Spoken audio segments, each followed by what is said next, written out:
Hey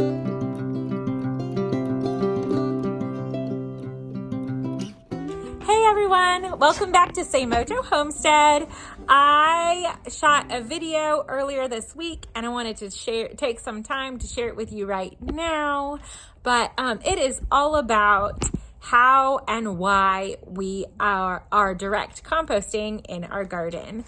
But before we get to our direct composting, I wanted to tell you something super exciting. We are doing our first YouTube Live tomorrow. So we will be on at about 8 o'clock. We have kids, so it might be a little later, but we're shooting for 8 o'clock tomorrow night to be on here live with you guys.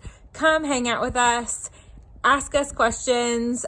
We're so excited to hang out with you and chat with you guys. So be sure to check it out. Be there. For now, let's get to the garden. One thing that has become very important to me, and I've talked a little bit about this, or we've talked a little bit about this, is soil health. So there was a section in our garden that's never really done well, ever.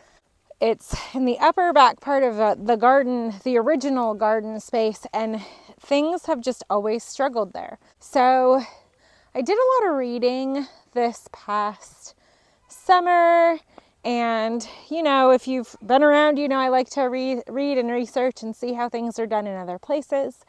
And I found that in a lot of other countries, they actually do direct composting. And so I've talked about this before, but that's something we wanted to try in this area. We have tried to build up the soil and put soil on top dress the soil, and we've, turned things into it, compost into it. But this winter, as we were starting this direct composting process, I realized as I dug the hole is supposed to be a foot in depth. So as I was digging that hole, the ground was solid. There's no way those roots from those plants would have been able to really grow well there and thrive. There just was not a lot of life to that soil. I'll show you what we're doing and how we are direct composting in our garden. So this right here is where we've already direct composted, and clearly there was something in the soil, but it looks pretty good. I've dug down in this area, and then we put in some organic matter from the yard and stuff from our kitchen scraps. This is where I'm going to continue. This is my next area. I'm going to go ahead and put some more kitchen scraps in there and then cover it. And then this is the debris that was just kind of put in here. So this is all the organic matter. As all this breaks down in the soil, it's going to feed the soil. So I'm going to get this out of the way, dig more of a trench, and put all of it in there. So the idea behind direct composting is this. I'm putting all of these organic materials into this hole and covering it with soil, and everything that once came from the earth is full of really important nutrients that needs to go back into the soil. So as these things break down, that nutrients are all going back into this soil and will help make healthy soil. I am not against having compost piles.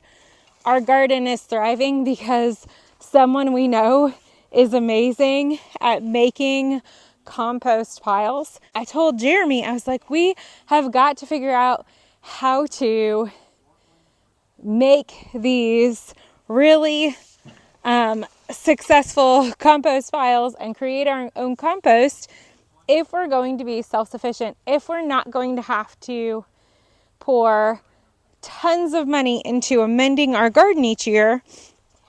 We've got to master this. And he was saying how much compost we would actually have to be able to make in order for it to cover this entire garden space. And it's a lot. It's a lot of compost. So if you're trying to homestead, you're trying to be self-sufficient, and you want a large garden, in-ground garden, or even raised bed garden, it's really difficult and really expensive to have to rely on someone else for your compost each year or your good soil each year. And as we saw last summer, even if you get high quality organic soil, unfortunately, you can't be guaranteed that it's actually going to be that, because there's so many factors. That's what led me to this search. People have been farming for years. My grandfather farmed for years. He never brought in compost. We never purchased compost. He did have a compost pile, but he had a large in-ground space. And the key is keeping your soil healthy. And so for us, we moved in, we put down compost, we covered the garden, and then we planted in it, and then we continued to plant in it. And every season here in South Carolina, it felt like we always had stuff in the garden. Even direct feeding the plants, putting rabbit manure in the holes, that was feeding our plants temporarily. It wasn't building our soil and pouring back into our garden. They seem to continue to require us to put out more money than I wanted to put out, and to not be self-sufficient. So we are super thankful that we had access to good soil for our beds, and we honestly wouldn't have the garden right now that we have if it weren't for that. But as a steward of this earth, this space that the Lord has blessed us with, I feel like we have got to learn how to feed this soil and care for this soil well so that it can feed our family. That's what started the search, and that's what led me to direct composting. This soil feeds our family. This soil grows the food, produces the food to feed our family. This is our security, this soil. And so it is my job to take care of it and help it to be as healthy as it can be. We are super excited to see what it is going to do in our garden and how it's going to transform our soil. If you have any questions about direct composting, or if you have any experience with it, I would love to hear. This is the first time we're doing it. I've seen some amazing results from other people that I've read about, but I have no personal experience. So I would love to hear your feedback if you have done this before. Thank you for joining us, and be blessed.